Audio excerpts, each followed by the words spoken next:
Okay. What is going on? LBHT crew B Hendo. What is going on? Not much. How y'all doing? Hey man, I'm feeling good. Summer is my favorite season. Okay, some people hate summer because they think it's too hot. I like the heat. Okay, I like the heat.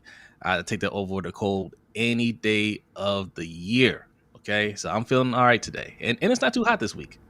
Okay, it's not too hot. Not too hot this week.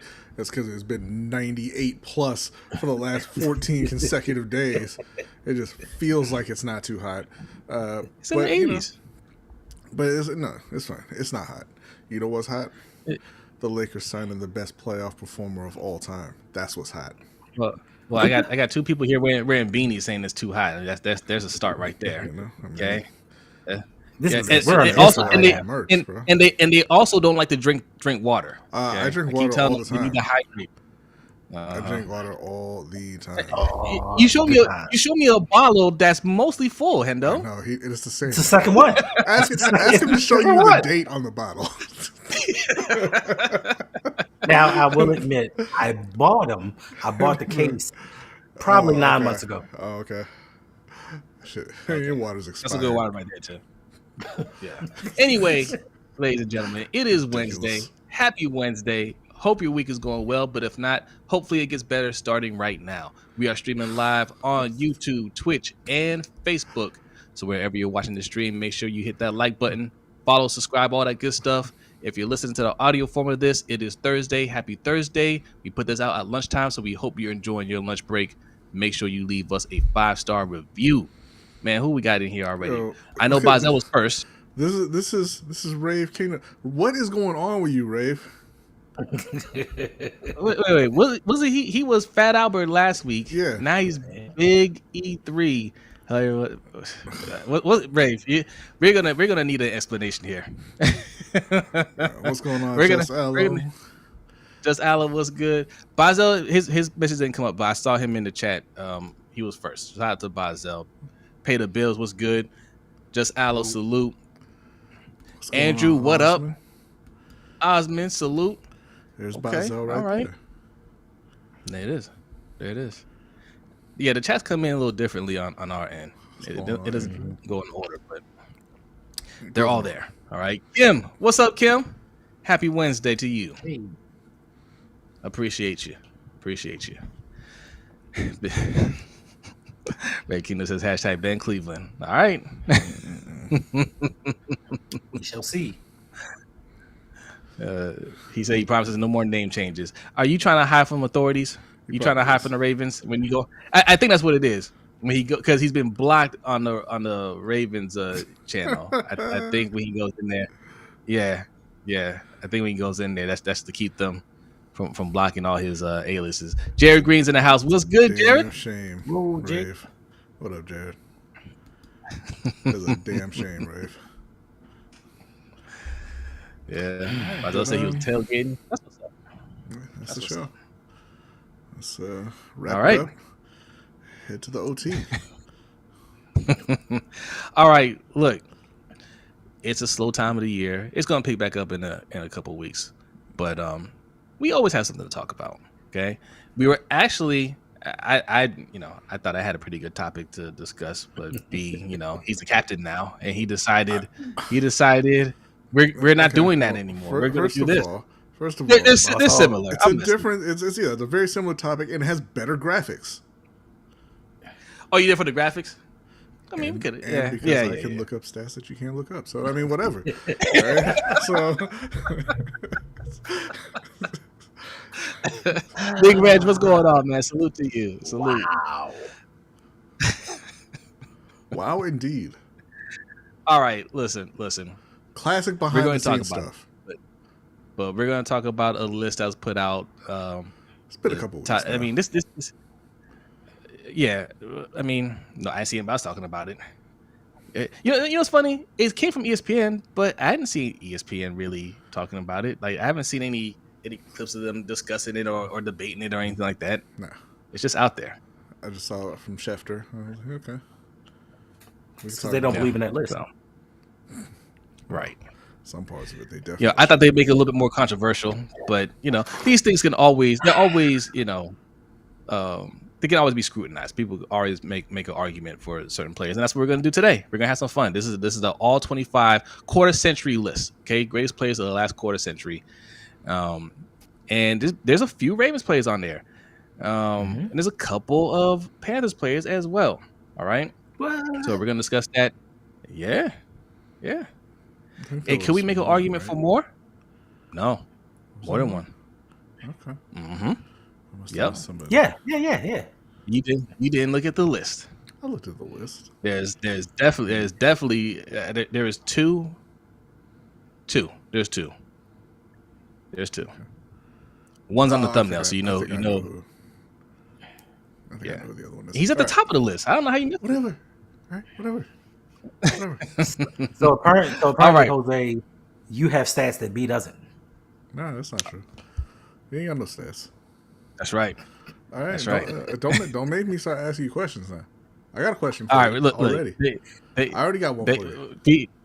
No, you had. I have one for you. Do you have a Black History fact? Yes. Did the Coley supposed to work today? Right. Because behind the scenes, there's a lot of discussion about who's going to go to work and who's not going to work. Once again, I'm not sure if Coley showed the only up. time I don't have a Black History fact, I tell you beforehand, so you don't ask me on air. But then here you are asking me on air anyway. I appreciate it, but there have been times where I start the whole there's a Black History fact, and you're like, well, actually, that's never happened. It absolutely has happened. It's happened in the past. You might have changed your ways, but it's happened in the past. I'm just gonna change the scene because I'm the captain now.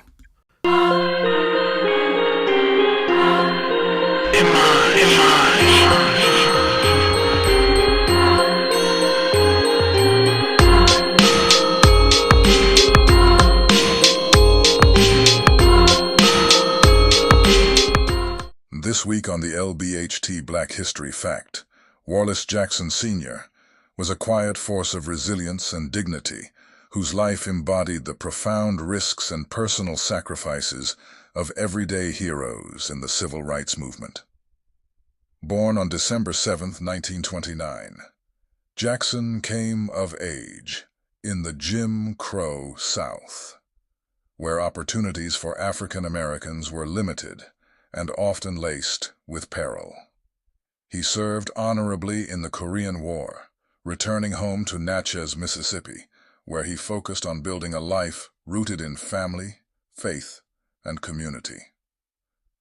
He and his wife, Exerlena, raised 5 children together and were seen as pillars in their neighborhood, where Jackson's strong work ethic and quiet resolve earned deep respect. By day, Jackson worked at the Armstrong Rubber and Tire Company, a plant that was emblematic of the racial divisions of the era. Black workers were relegated to the most menial and hazardous jobs. Despite these obstacles, he remained committed to both his job and the advancement of his community. He served as treasurer for the local NAACP chapter, a role that involved not just bookkeeping, but immense courage, as the organization frequently found itself targeted by white supremacist violence. In February 1967, Jackson accepted a long-overdue promotion to a position involving the mixing of explosives, a job previously reserved only for white workers. While the promotion represented a personal and communal victory, it also came with grave danger. His decision to step into that role was not just about economic advancement. It was a quiet act of defiance against systemic racism. Tragically, on February 27, 1967, that act of courage cost him his life.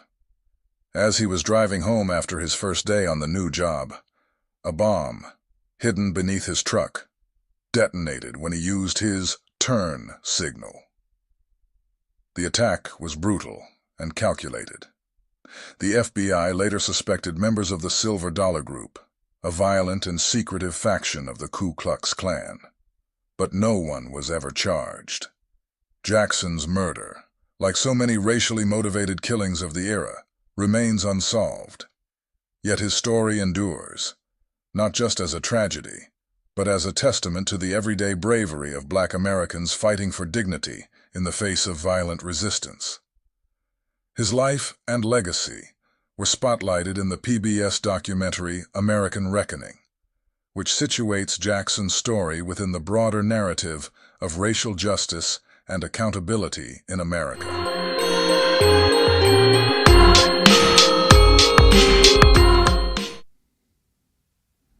Salute to the Black History Fact. Natchez, Mississippi. Isn't that where Coach is from? And I was going to say thank you to Coach who suggested this topic for the Black History Fact. I don't know if he's in here, but he sent that to me a while back. So I appreciate that, Coach. Salute. And just think about for a minute how violent you have to be singled out as a particularly violent group within the KKK. Right. So. It's already a terrorist group within itself. Right. And they're like, well, this is for the extreme. Right. And they're like, extreme. Y'all are a little much. You go over there. Do your own thing. So just real quick, first of all, if y'all aren't part of our Patreon, you need to be a part of it. A lot going on over there. Patreon.com/LBHTShow. We just did our first book club. We should have recorded it. It was actually really good. We planned it for just kind of a meet type of thing, but it was a great conversation. And we did it on a book called The Nickel Boys. Very deep conversation we had about racism in this country, and just how oblivious a lot of this country still is to a lot of the systematic racism that goes on in this country, and how it affects things like from slavery all the way up to today. You see the effects of slavery and how it affects these communities. But I said something in there, I said I wish the book was a little bit more graphic with some of the details, because Colson Whitehead has a lot of fans. That's the author of the book. He has a lot of white fans too. He's the author of the Underground Railroad, which I think they made a TV series of that, if I'm not mistaken. But I don't want them reading these books for fun. You know what I'm saying? Like I want them to feel some of that trauma that's affected us when they read these books. And it wasn't a fun book, don't get me wrong, but I want them. I wish he's a little bit more explicit, a little bit more graphic with some of the descriptions, so they could really feel that these are real things that happen in this country. We just talked about this. We talked about Wallace Jackson being car bombed, man, right, for being an activist. And that wasn't. 1967 wasn't a long time ago. He could still be alive today, old, but he'd be alive. So you get a super chat from Kim, or a super sticker, I'm sorry, which is hands doing a high five. Thank you very much. It's a high Kim. five. Appreciate you. Thank you, Kim. It says it over here. Yeah. Oh yeah. We can see it. I can see it. Yeah, it's a high five. Salute. Appreciate that. Urban's in the house. What's good, Urban? Appreciate you coming through. Ooh. Let's see. The first 10 minutes of this show is for the brothers to bicker with each other. That's what Giselle said. Thanks. I'm running the show. That's all that's happening. We know. All right. There's a clear difference. Good. Yes. Good. Yeah. I hope there is.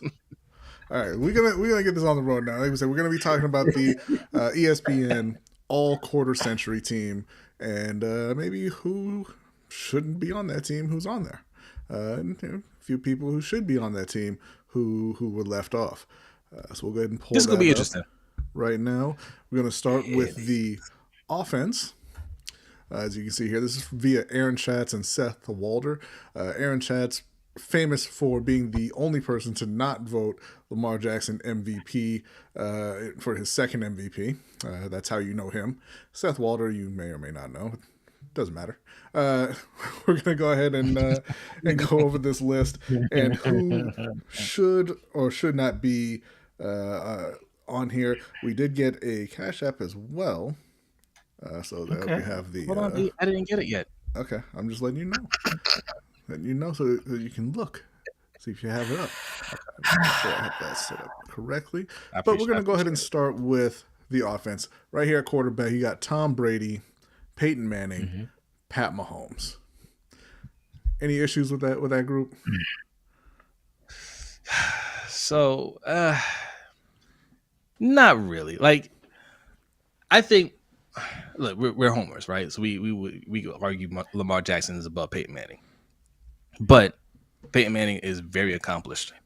You know, he has. I mean, even through his first 7 years, we can make an argument for Lamar Jackson versus Peyton Manning. Peyton Manning has more yards, even like just his passing alone is more than Lamar's total yards. He has more passing touchdowns than Lamar's total touchdowns. However, that man's got a lot more turnovers. He's got a lot more turnovers than Lamar Jackson. I was stunned when I saw the interceptions. I was like, yo, my man was having fun. You got to remember also Peyton played in kind of the transition between eras where quarterbacks did throw a lot more interceptions, into the era now where it's not very common. Sure. And he does have 1.5 Super Bowls. I mean, he got carried to the second one. We only give him half credit for that one. But I don't think there's anything wrong here. Like, Lamar's only been in the league for this is going to be his 8th year. Right. So obviously he's only played about half of his career or so. So it's not expected that he would be on this list. Yeah. I mean, so to your point, Jose, and I guess this doesn't count because it was in 1998. Peyton Manning threw 28 interceptions. He has another season with 23 and another one with 19. I know those were in like the 2000s. So turnover wise, yes. To your point, B, he had his guy. Tom Moore was his offensive coordinator. His offense was constructed for him. He had Hall of Famer Reggie Wayne, Hall of Famer Marvin Harrison, Hall of Famer Edgerrin James. He had Dallas Clark. Like, he had everything around him. So that turnover issue, there's no excuse for that. I don't care what era you're in. He had an offense that was built around him. But with that being said, in his 9th season, he did win a Super Bowl. Passing yardage, crazy. He has the most touchdowns and yards in a single season in NFL history. So as much as we would want to put Lamar on there, I don't think that we can. Yeah. So I don't have a problem with the list, so to speak. And I'm posting this. We got from Noah. Appreciate you, Noah. Thank you very much. Hermanos. Salute. Whoa, thank you. No, we need to talk about Tedderell McMillan. Noah. I sent you a treat. We have to have a conversation. We're gonna start a dialogue about Tedderell. But no, okay, we can move on here to fullback. Kyle Juszczyk. No, but I also don't care because it's fullback. Did you say no? Well, I said no. So this is the first little bit of controversy here, right? Mm-hmm. Is he in as a 49er or is he in there as a Raven? It's not either or. It's his whole career. It's for the 2000s. He's a 49er in the picture there. Okay, they can only pick one picture. Well, and he had a better season in San Francisco. I need to know for purposes of how dominant the Ravens have been on this list. Wow. Okay. Is he? I mean, I think he's been a 49er longer than he's been a Raven, so that's why he's there as a 49er. But can Ravens claim him? Has he been? Had he been a Raven long enough to claim him? Yes. I think he was a Pro Bowler with the Ravens as well. Sure. Okay. Well, sure. All right. Go ahead. Now, the real controversy is the next one right here. The running back list. Wait, hold on. You know what I was going to say? I was going to give my answer for why it's not Kyle Juszczyk. All right. Okay. You said you didn't care. But because the answer is Mike Allstott. Mike Allstott, who was actually an offensive player, that's right. and who played in the league where there were still some fullbacks. Kyle Juszczyk is there by default, essentially. I don't like it. I'm giving it to Mike Allstott. Mike Allstott. I don't know, man. Mike Allstott, he was TJ Duckett. No. He had a couple 900-yard seasons. Yeah, he did. He was not. Now those weren't in the 2000s. Like they were. It was 90. Didn't Duckett get 99? Duckett had a lot of touchdowns, not a lot of yards. Duckett might have had 1 year or so where he earned some of the touchdowns, but nah. I'm just saying. It's Mike Allstott. Juszczyk is in there. He's just there by default. I mean, we're gonna kick him out. Oh, I'm gonna kick him out anyway. Yeah. Now, I wouldn't argue with Mike Allstott. I wouldn't argue that. Well, Kyle Juszczyk though has more receiving yards though. okay, and Mike Allstott has in the 2000s he has 33 touchdowns.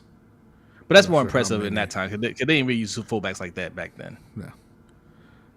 Yeah. So moving on to running back here. They've got Priest Holmes, Christian McCaffrey, and Derrick Henry.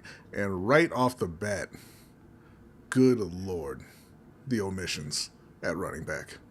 I'm just going to put this out there because, and I'll let you two talk about the other obvious individual. LaDainian Tomlinson had 34 more touchdowns than anyone else in the league during this 2000 to 2025 period. So I don't know how he didn't make the list at running back. It's a travesty. And that's all for all three of them. I'm talking about Christian McCaffrey too. You can take all three of these guys off. I'm about to say I don't know if I agree with any of these players. but LaDainian not being on here when he was the biggest. He was an absolute force on offense for a couple years, for several years. I just don't understand it. He had over 100 catches one year.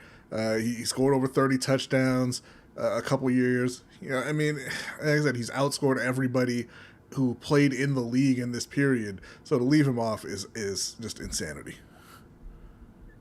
I agree. LT, Adrian Peterson. I mean, where's Marshawn Lynch?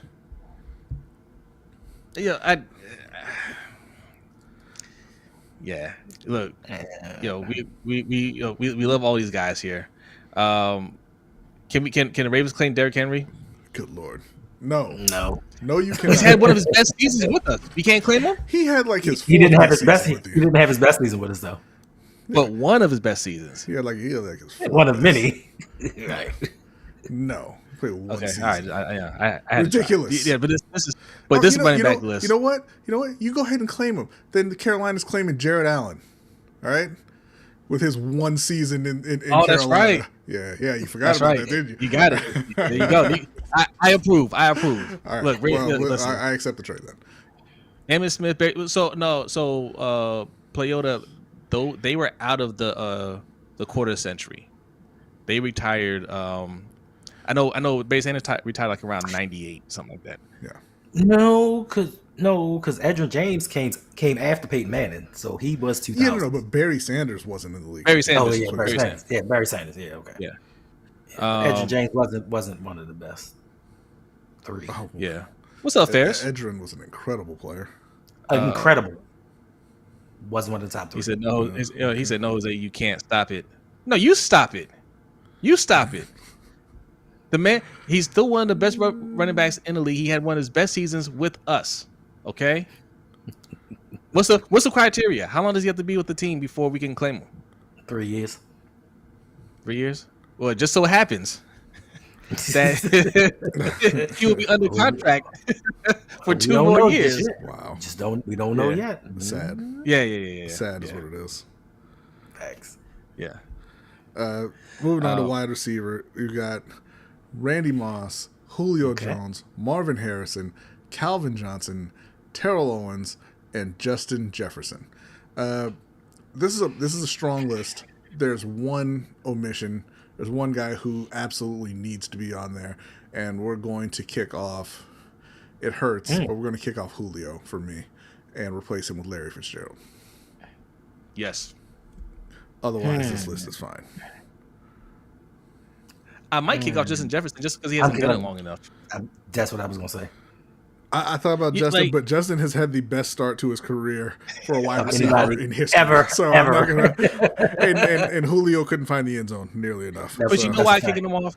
You know why I'm kicking him off? Like, I'm sorry, like it's just too early to put some of these guys on here.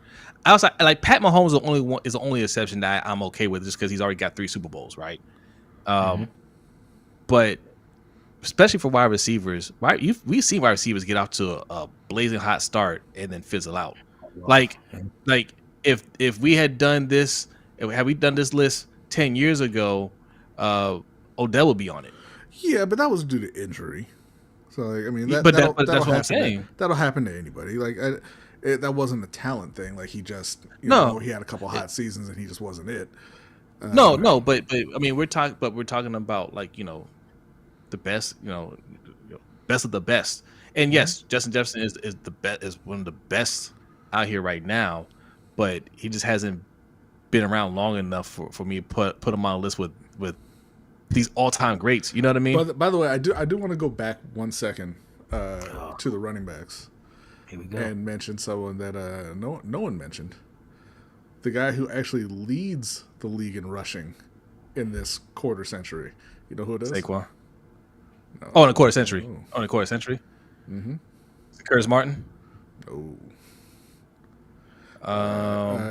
It's the guy from your favorite college and mine, the U, Frank Gore. Oh, that's right. Oh, Yes. we won't put him on that list. The biggest hater, man. Just I'm unbelievable. not. So are you saying he belongs in the top 3? I mean, the guy who led the league in rushing? Yeah, I think he probably does. He doesn't really, but I mean, he has a strong argument. He has a case. He has a strong argument. All right.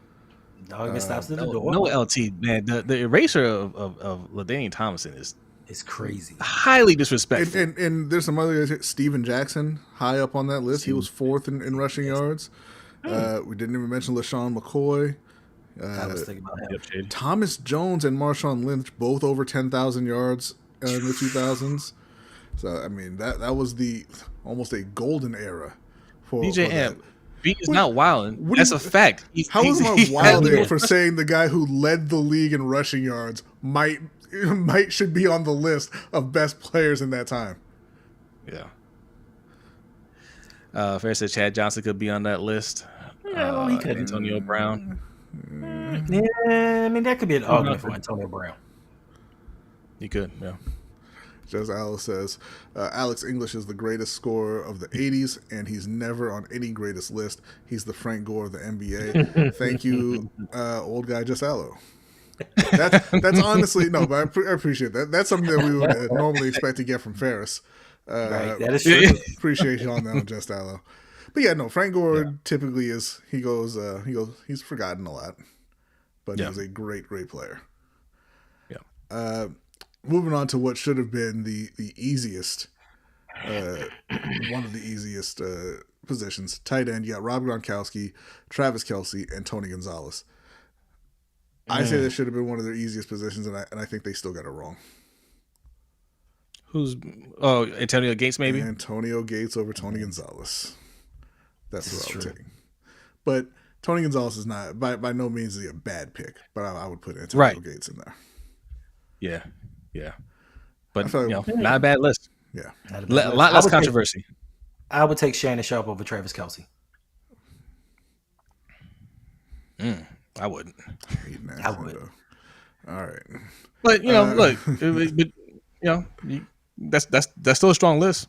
Yeah. Well, actually, no, you can't put Shannon Sharp on here. He retired before. Yeah. No. Well, most of his career. No, because he won a championship with the Ravens, and then he went back to Denver. But he didn't play long enough. He didn't play long enough 2000. So you're right. He's not on this list. Yeah. He played in the 2000, but he wasn't not Shannon long Sharp. enough. Not long enough. Yeah. Right. Yeah. But yeah, Tony Gonzalez him and his losing ass got to go. Wow. Listen, okay, so just when you're the Tracy McGrady of the NFL. And you just can't win a playoff There's no game. such thing as the Tracy McGrady of the NFL at tight end.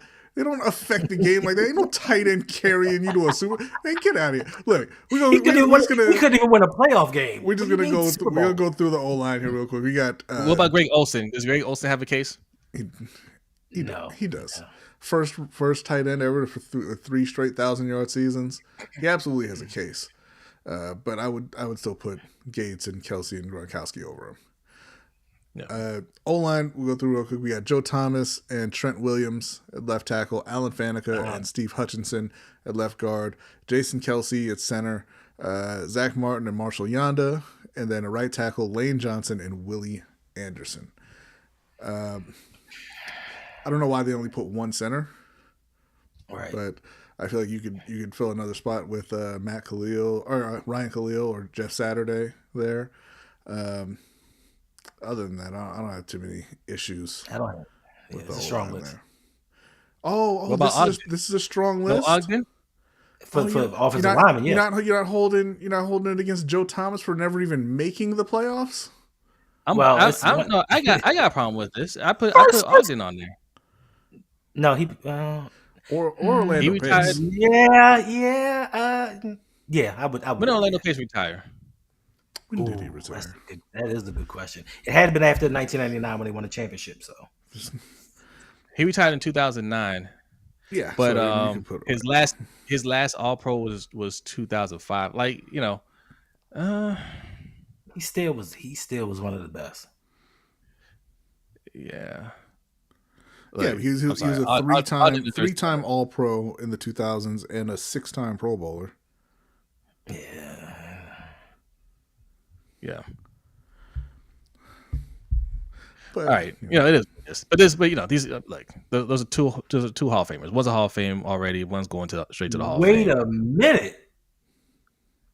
You kicking Trent Williams and Joe Thomas off that list for who?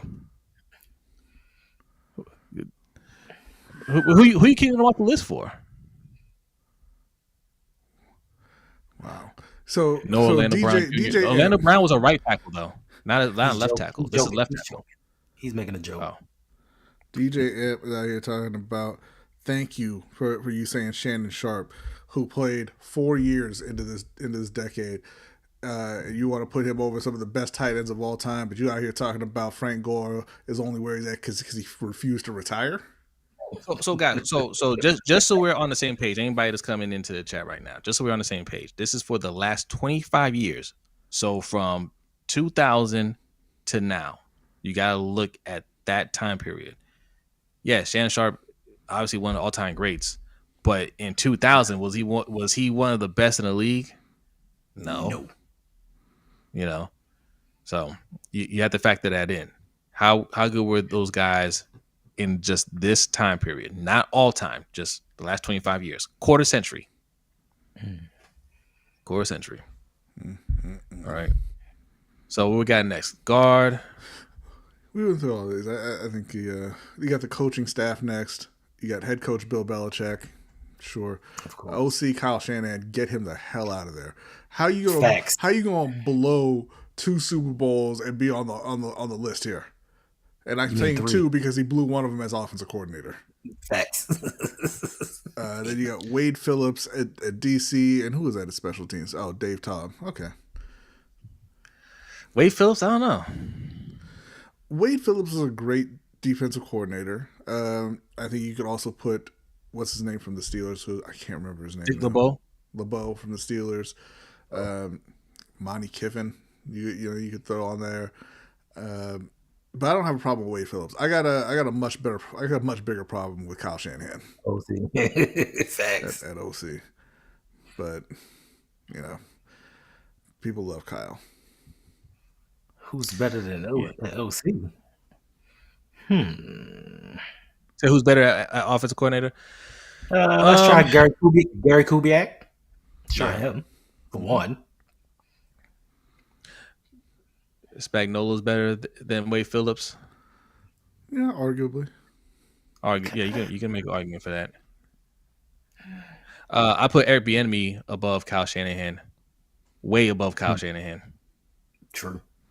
Eric Bieniemy gets no love. That man has won 2 out of the 3 Super Bowls. Yeah, I think so. Mm-hmm. Yeah, Eric Bieniemy above Kyle Shanahan. The aforementioned Tom Moore for the Indianapolis. He wasn't a coordinator. Well, but he was like a offensive consultant or whatever. Yeah.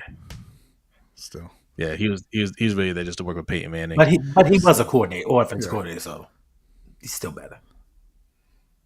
Yeah. What's his name? Sean McVay. That's right. He was offensive coordinator. It's so many. Yeah. Kyle Shanahan. Look, I mean, he's Tom Moore is listed as an OC. Yeah. In Indy? That was his title. Okay. All right. Well, there you go. Tom Moore then. He started off as the consultant. That's what it was. Okay. All right, so they made more mistakes on the offense than I had realized. I thought we were going to race through that. Next up is the defense. So, I know that the Ravens fans are going to have some issues early on. Really? Here. Yeah, because if we look at edge rusher, we've got DeMarcus Ware, Myles Garrett, Jared Allen, and Julius Peppers, and then a special just over there by himself category for J.J. Watt. I don't know why. J.J. Watt, yeah. But I assumed that the Ravens fans would be screaming for Terrell Suggs. Suggs is great. I don't know if he's better than these guys though. You can maybe make an argument him over Jared Allen. I don't know. Yeah, that's the only one. Is he though? Because I think Suggs had more. I mean, he's got more than Myles Garrett. Obviously, he had more than I believe he had more than DeMarcus Ware as well, and more QB hits. But I thought Ravens fans would have been all over Terrell Suggs. I mean, being a snub if you argue for Terrell Suggs, I'm not going to argue against it. But I mean, these guys, these are great players. So I don't really have a problem with it. Yes, the homer in me would say Suggs. Where is Michael Strahan? Right on the bench where he should be. He should be in that D line spot with J.J. Watt. Why is only one guy at DL there? How did they come up with this? I don't know why he's over there by himself. Michael Strahan is 31st in this time period in sacks with 89. So no, he's nowhere near this list.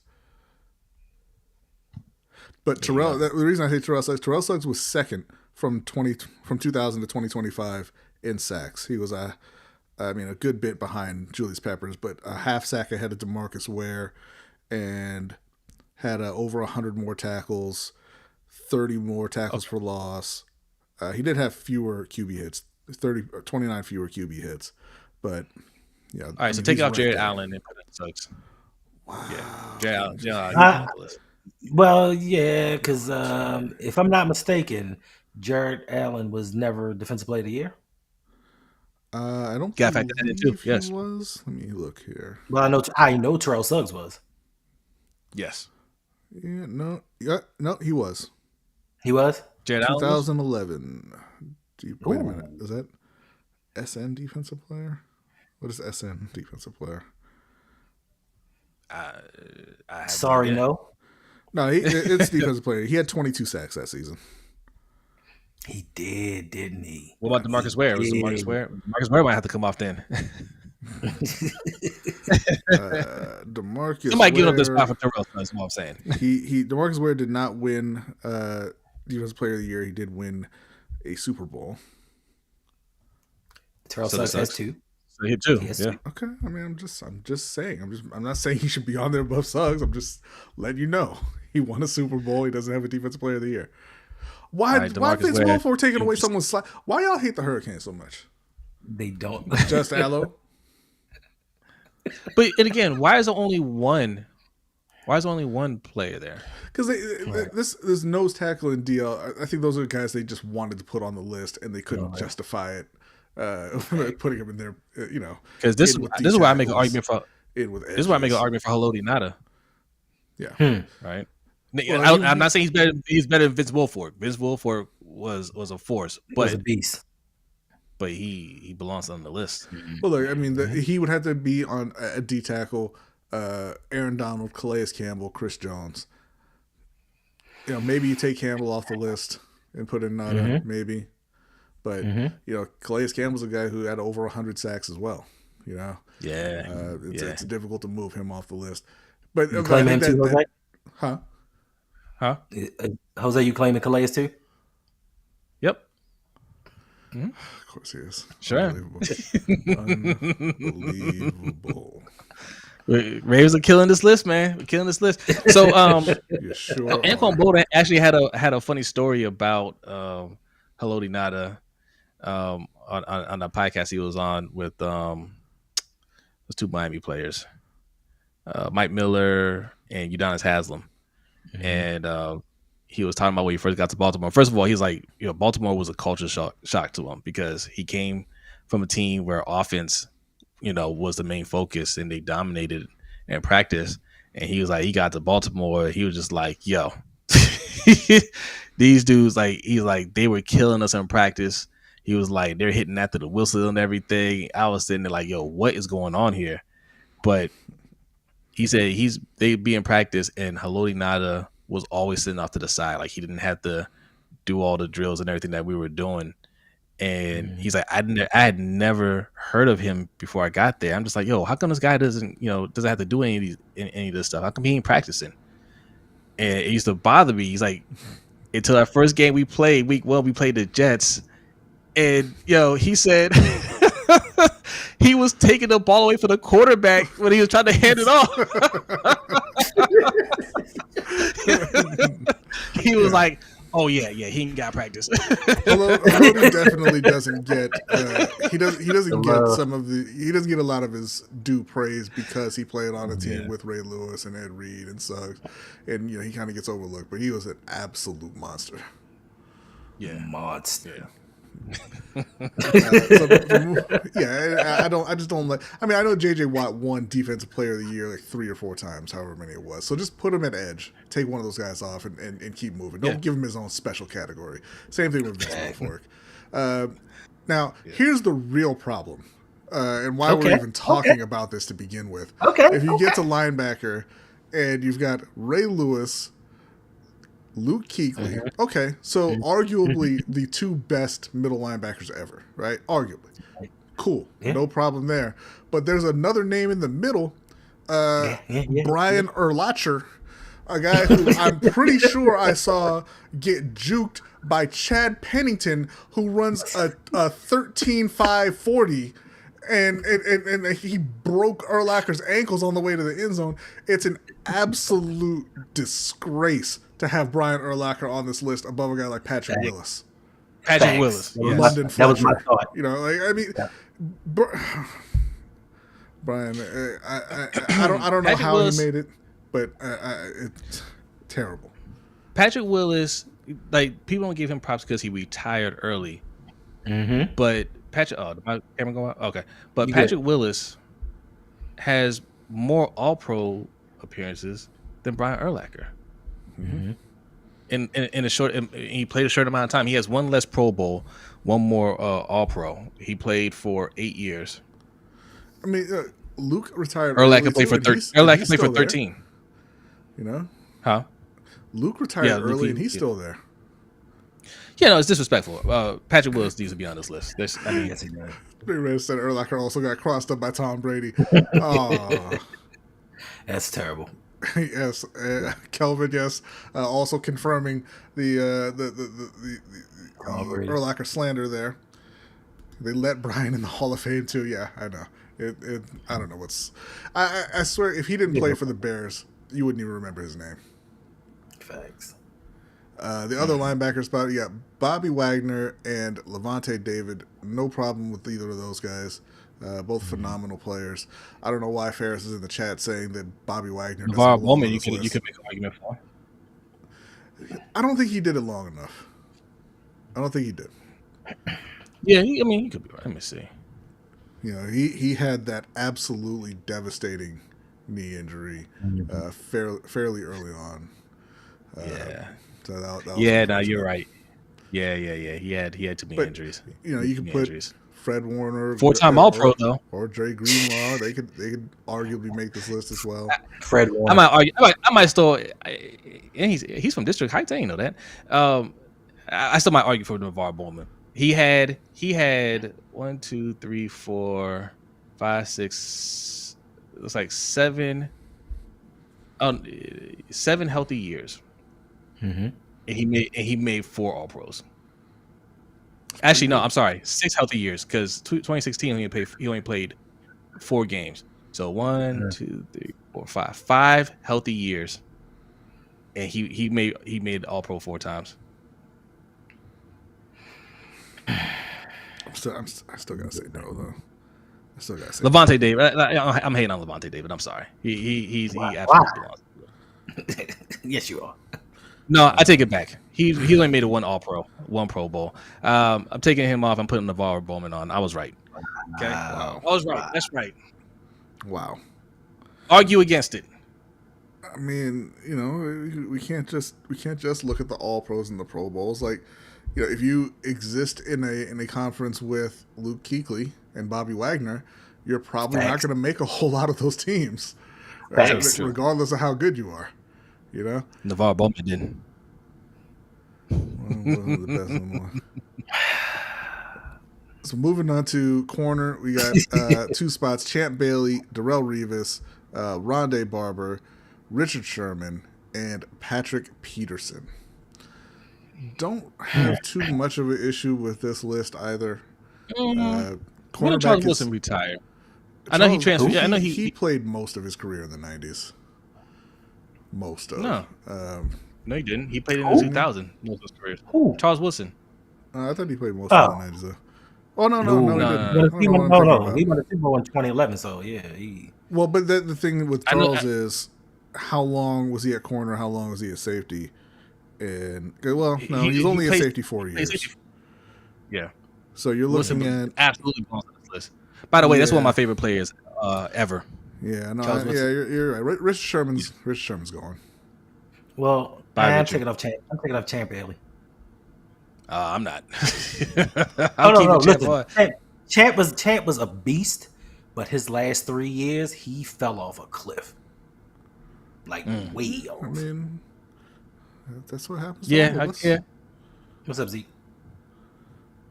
But he played. He played for like 20 years. But I understand Richard Sherman. If you took him off, I wouldn't be mad. No, yeah, he's got to go. You can't replace Junior Seau. Like that was the back end of his career.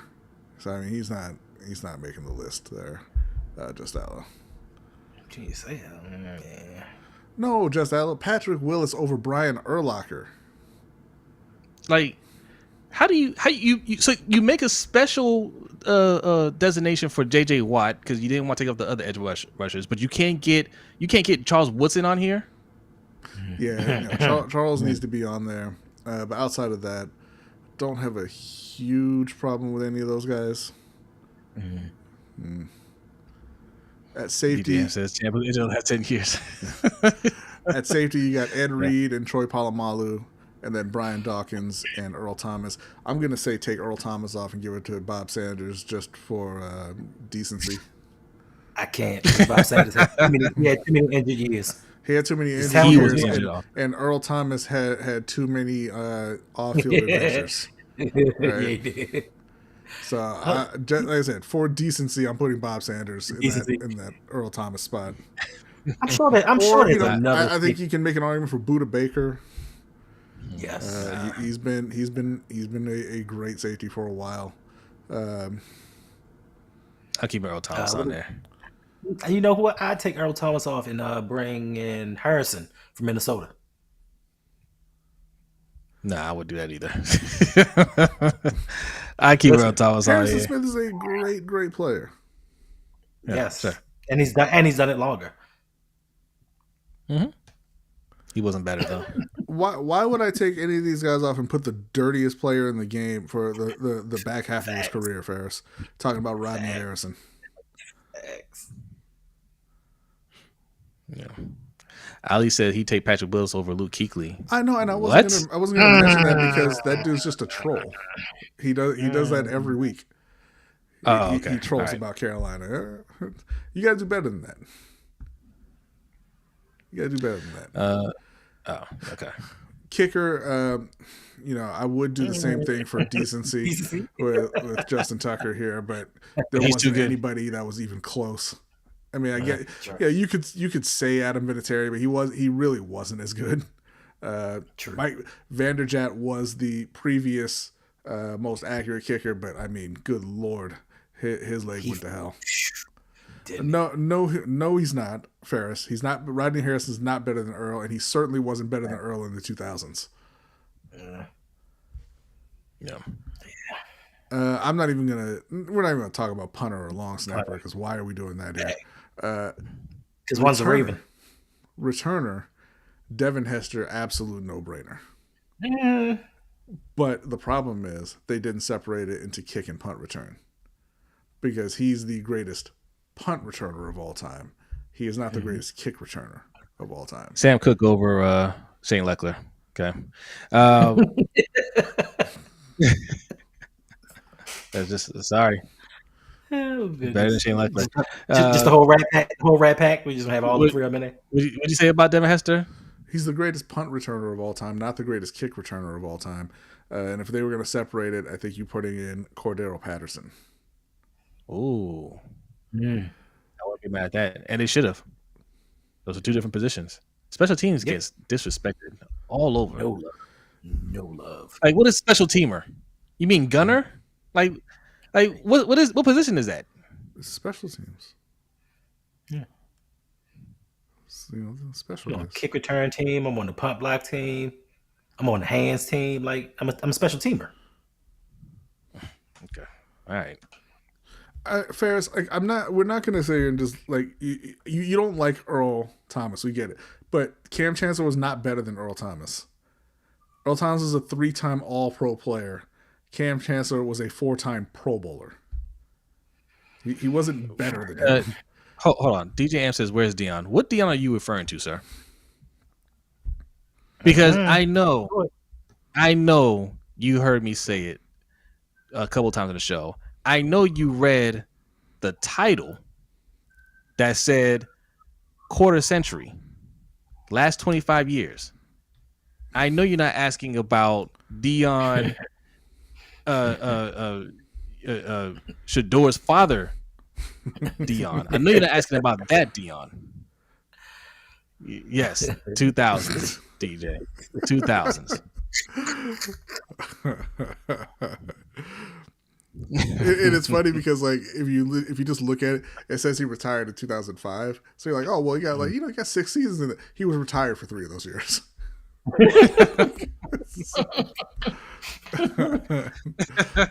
right. So I mean, there were more mistakes there than I realized. Oh Lord, Ferris. Okay, man. He says Cam made the AP second team twice. Is 2 bigger than 3? No. All right. Ferris, it isn't. We're off, man. So let's tally up the Ravens players here. Let's not. 2, We're gonna move on to 3, 4. our next story.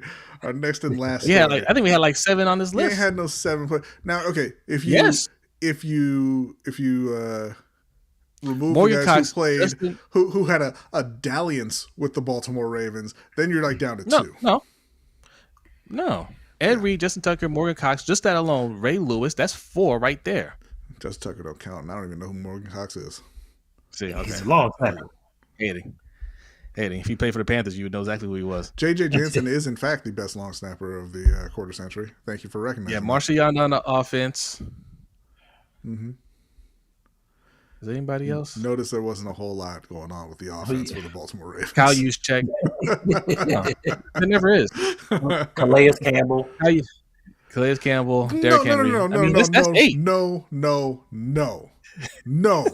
Ferris says, I just did some research on Earl. How did I miss that? Why were you arguing? Because he's Ferris. I can't. All right. This was fun.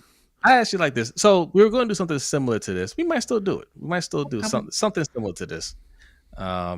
More about the current players. But I like this. Ridiculous. All right. Now to a much less fun topic. No. For those of you who follow the NBA, you may or may not even know this player. I mean, he's a popular player. He's a pretty good player. I don't know how widely known he is, but Malik Beasley has found himself in some hot water. We'll say, to say the least. So we're gonna pull up some quotes from an article here. He is currently under investigation for it's not point shaving, but gambling on the NBA. A similar case to what happened with Jonte Porter. So we have an article here. This is from I believe, the Detroit Free Press. Is that correct, Jose? Yes. Okay. This is in January. A celebrity barbershop with a long roster of NBA stars won a $26,827 judgment. I'm going to get every dollar for him there against Malik Beasley. The barbershop, Cairo Cuts, operates in Milwaukee, where Beasley played for the Milwaukee Bucks from 2022 to 2024. The judgment marked a falling out from spring 2024 when Beasley was featured in one of the barber's Instagram feeds. One post showed Beasley in the barber's chair with a caption touting how he was playoff ready. And that was Detroit News, not Free Press. Detroit News. Okay. My bad. Sorry. Yeah. Moving on to the next clip here. We've got, meanwhile, in January, a Minnesota dentist won a $34,390 default judgment against Beasley, according to court records. The dentist, Hassan Al-Shahabi of Delicate Smiles, started garnishing Beasley's paychecks from the Pistons in February, court records show. I just want to stop and let y'all think about it for a moment, how crazy it is that a dentist is garnishing an NBA player's salary. how just absolutely insane that was. Also, I'm pointing out, because I saw some people in the comments like, yo, how can you rack up that much money going to a dentist? Let me tell you something. I took my son on 3 dentist trips over the last few months, right? The first one was, get x-rays done. Then he had to do a cleaning. They wanted to use some laser thing to clean with, and they're describing it. I was like, all right, cool. Then they gave me a bill. That thing was like $300. I said, sir, but I have insurance. And they're like, that's your discount that's deducted from with your insurance included. That's what you got left over. Y'all should not be surprised about this. It is not difficult to rack up medical bills in this country. Over 300,000 people go bankrupt every year because of medical bills. It's the number one cause of bankruptcy in America. That part's not shocking. How'd you run up $27,000 to your barber is a different question. Right. But the debt has not been satisfied according to court records. You can collect debt. You can collect debt from medical bills, because if you were like my younger self, I wasn't paying it. I get that. Right. Oh yeah. Sure. Send it to my house. Send a bill to my house. But barbers want their money up front. How'd you rack up that kind of debt? Well, because they're all celebrities and they're all rich, and they're like, I got you later, and he's like, okay. Yeah, but after you hit a certain point, barbers, I don't care who you are, gonna be like, yo, you need to pay up. Yeah, and that point was $27,000. Next up, almost 1 year ago in August, Beasley signed a deal with a Florida firm that provides bridge loans to pro. Wow. Bridge loans to pro athletes as collateral. Beasley pledged his current and future NBA contracts, according to a copy of the financing statement obtained by the news. So if you're not understanding what that's saying, is he ran out of money, he got a loan, and they are taking his future salary to cover that loan, or as collateral for the loan. Essentially like a payday loan. They're targeting broke athletes and getting their payback in their next contracts. The problem for Malik Beasley, we'll get into in a second, because this is the last clip from the article here. It's very common for professional athletes to go to third-party lenders and get advances on contracts. It's a part of the business of professional sports, Haney told the news. Many of these lenders are predatory and charge extremely high interest rates and outrageous fees that border on usury. So he was broke. Mm-hmm. He needed money. He goes and he gets an advance on his salary or bridge loan. The problem is, because again, Malik Beasley, good player. He's a good shooter. He's a valuable player. He was negotiating a new contract. But then it came out that he was under investigation for his gambling issues. At which point, the teams he was negotiating with said, let's pick this up later. So there is no future contract for Malik Beasley at this point. Now, hopefully, it turns out that he did not do anything wrong in terms of gambling on the NBA or gambling on himself, like Jonte Porter, and he can kind of go on with his career. But right now, and if you've seen some of the clips of Malik Beasley playing basketball, it doesn't look great.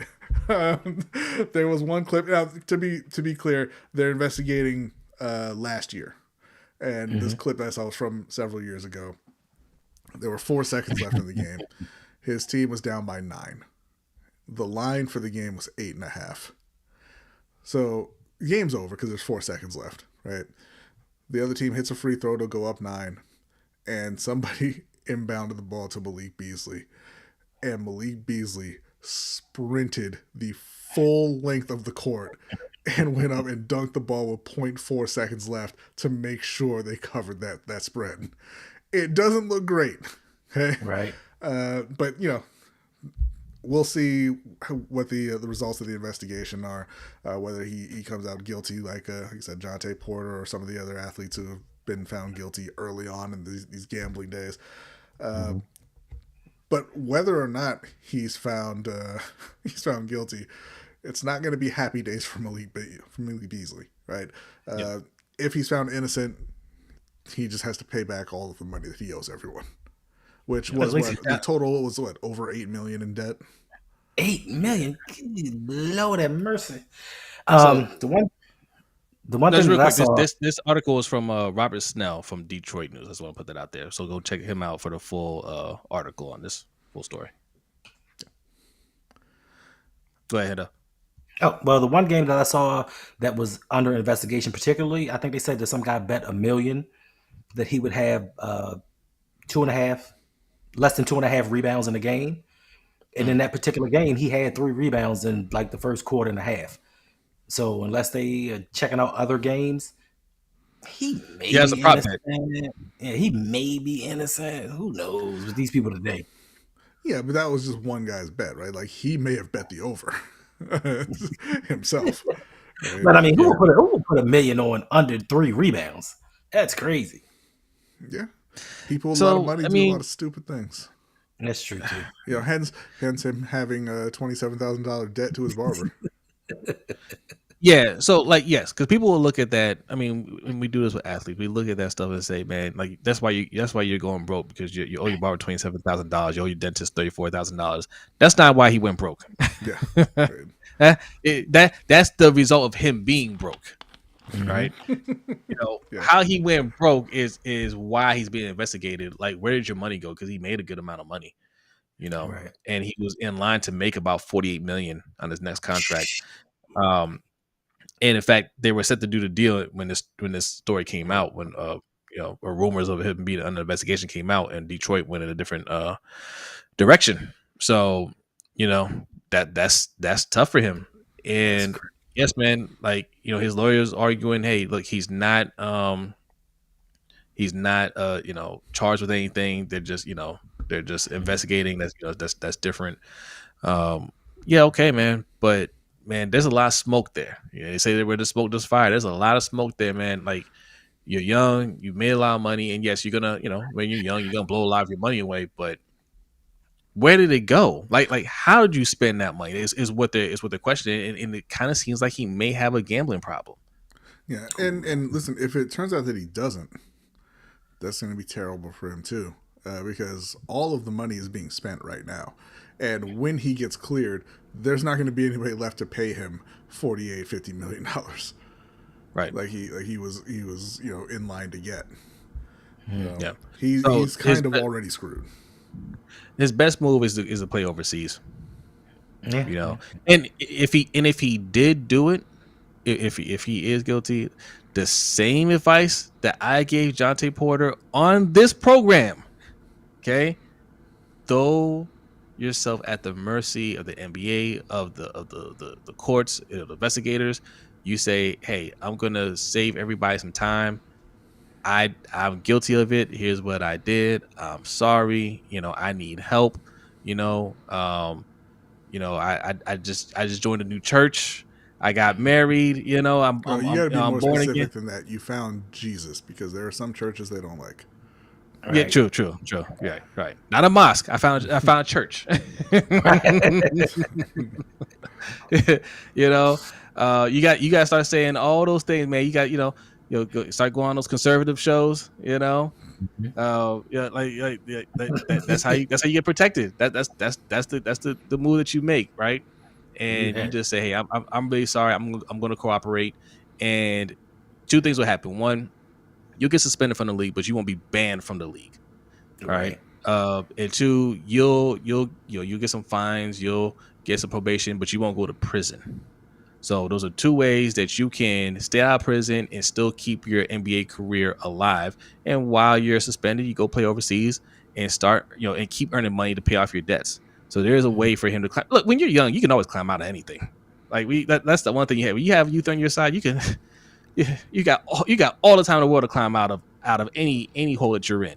So it's not a wrap for him if he plays his cards right. Quiet first. Ferris said, "What's wrong with the mosque? Islamophobia up here." Yeah, that's the point I was making. Ferris, man, please, Yes, please, you're college educated. Keep up with my sarcasm. What college? What do you think the reaction would be, Ferris, if Malik Beasley said, "You know what, I have a problem, but I found my way. Praise be to Allah." Right. What do you think the reaction would be in the United States of America? That's the point I'm making, Ferris. Like, yes, no, we don't have a problem with it, but we're saying that's We the only country have a that we're problem in. with one Muslim. Facts. Right? He's in the chat right now. Right now. His name rhymes with Harris.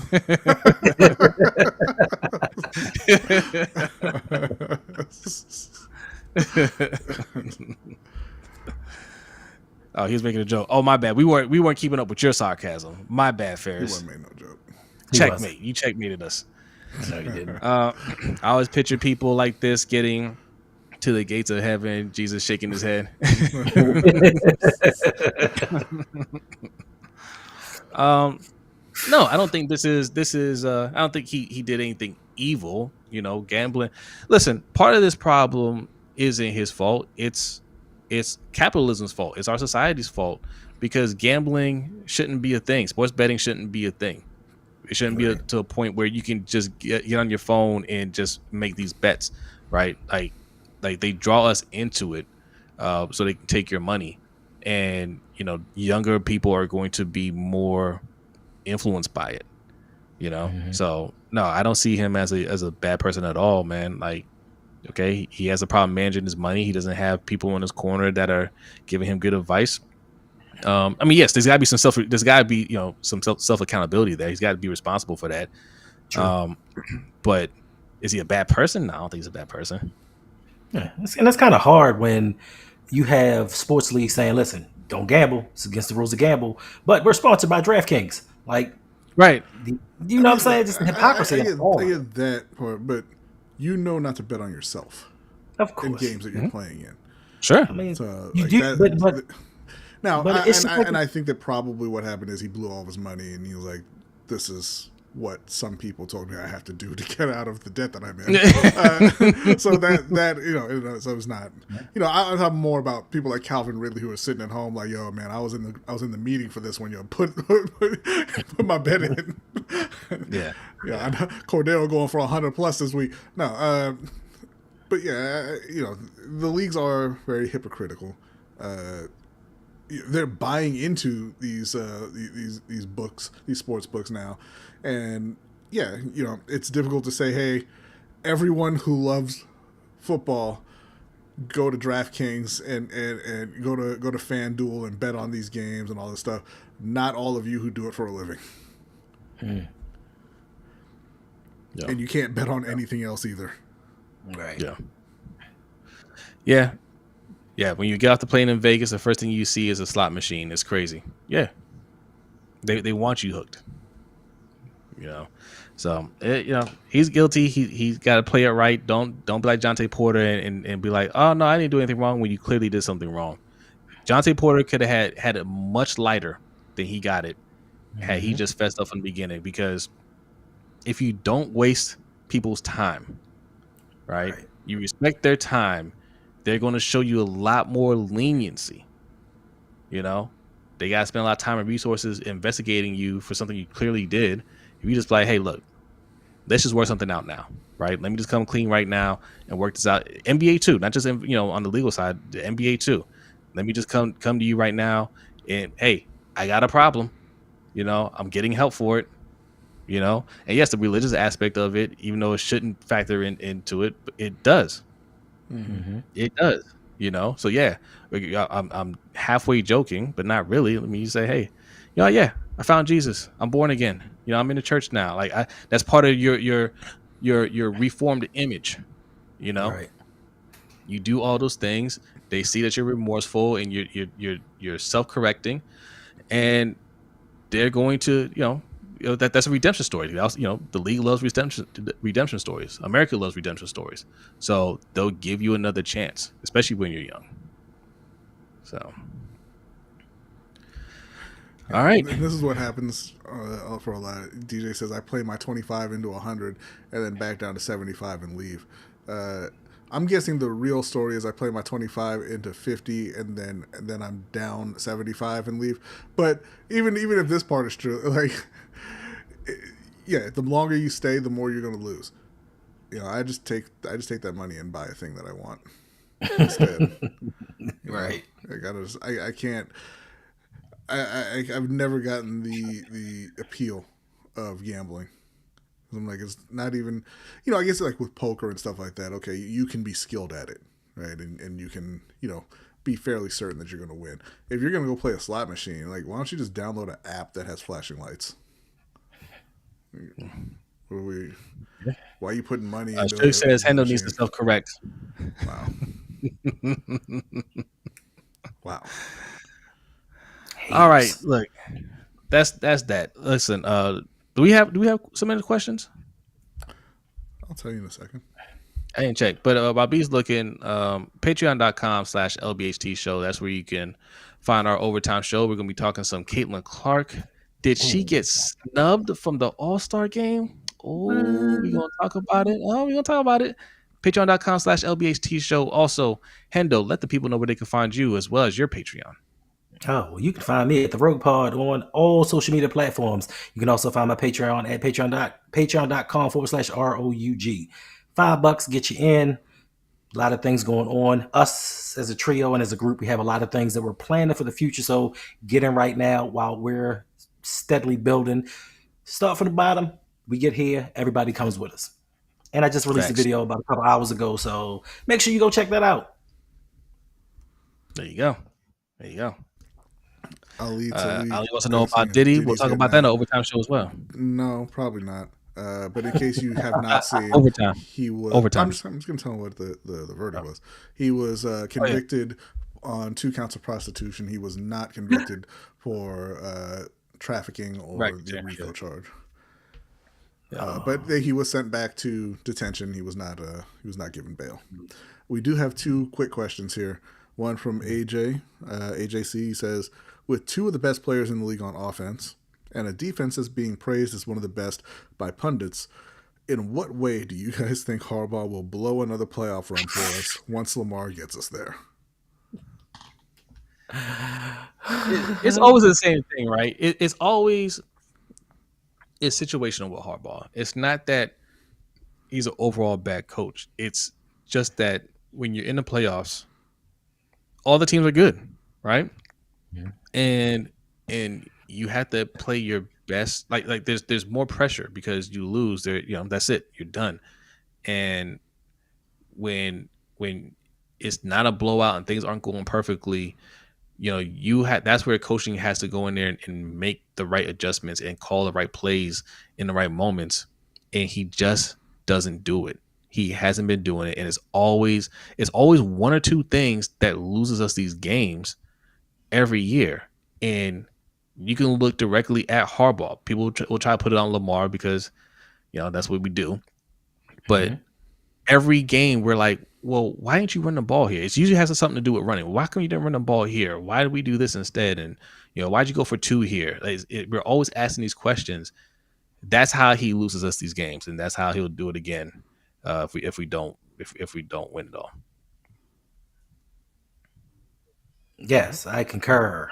It's the same thing over and over again. If we look back to 2012, Joe Flacco, he had to go in and say, look, coach, we can't keep playing like this. This is cool, but we're not going to win a Super Bowl like this. So they had to change the offense. 2 seasons ago, when we were playing the Houston Texans and score was tied 10-10 at the half, Lamar at halftime had to scream at the coach like, yo, what are you doing? Get on your game. And I just think that for some reason, Harbaugh wants to let people think that he's smarter than what he really is. When there's a specific formula that the Baltimore Ravens run, we run the ball. We let Lamar do his thing until we get to the playoffs. Then once we get to the playoffs, we try to outsmart everybody. We get down to the 2-yard line. We try to throw a pass to Ronnie Stanley. We try to go for 2 passes instead of running Derrick Henry 4 straight times. And that, coupled with going for 2 instead of 1, kind of lost us the game. Because if we'd scored a touchdown on that play, we wouldn't have needed the 2-point conversion, and we'd have won. Like you said, Jose, we don't run the ball. It's inexplicable to me how for 7 years, 7 consecutive seasons, you go into a playoff game, I don't care who your running back is, they run the ball under 15 times. Last season, Derrick Henry ran the ball 16 times, and they gave Justice Hill, I think, gave him 5 or 6 carries. But normally, we don't stick to the formula that wins us games. We get to the playoffs, we want to outsmart people, we want to zag instead of zig. It just blows my mind that for somebody that people calls a top 5 head coach in the league, a Hall of Famer, how has he not learned? This is what loses us games year in and year out, and continue to do the same thing over and over and over again. So yeah, listen, this postseason, watch him try to say, you know what, I got it. We'll throw a pass to Andrew Voorhees instead. Yeah, I think the reality is for me with Harbaugh, I think that he gets to the playoffs and he goes up against guys like Andy Reid and some of the other top coaches in the league, and he is insecure, and he feels like he's going to get outcoached, and he needs to, like you said, kind of outsmart somebody. Andy will never see a Ronnie Stanley pass coming, rather than just lining up and doing what you do well. But I think it does come from a bit of insecurity that he's not as good of a coach as some of these other guys who are in the playoffs every year. The other question comes from Rob. He says, what do you think Carolina's offensive identity will look like this season? Well, they've spent a lot of time looking for weapons for Bryce Young. They spent last offseason rebuilding the O-line. I think that you're going to see a very run-heavy offense in Carolina, and then have them taking shots downfield with Teteroa, and hopefully Leggett, and depending on who makes the roster at that receiver spot, you'll see some maybe 3rd and short passes to Hunter Renfrow. But I think you're going to be dominated by the run with Chuba Hubbard and Rico Dowdle and Trevor Etienne. That's what we're going to see the majority of. I think Canales wants to transition to a more pass-oriented type team. So I think, yes, it's going to start out run heavy, but I think as the season goes along, you'll see them open up the pass a lot more, especially as Teteroa, gets his footing. If Leggett improves, and they can trust him a little bit more, you'll see a lot more passing down the stretch. Hopefully, but they gotta prove it. I think they will. I think Leggett is going to improve his second year. Listen, if anything, just rub some coon cells on your hands, makes the ball stick a little bit better. Then once Noah trades me Teteroa, this offense is going to explode.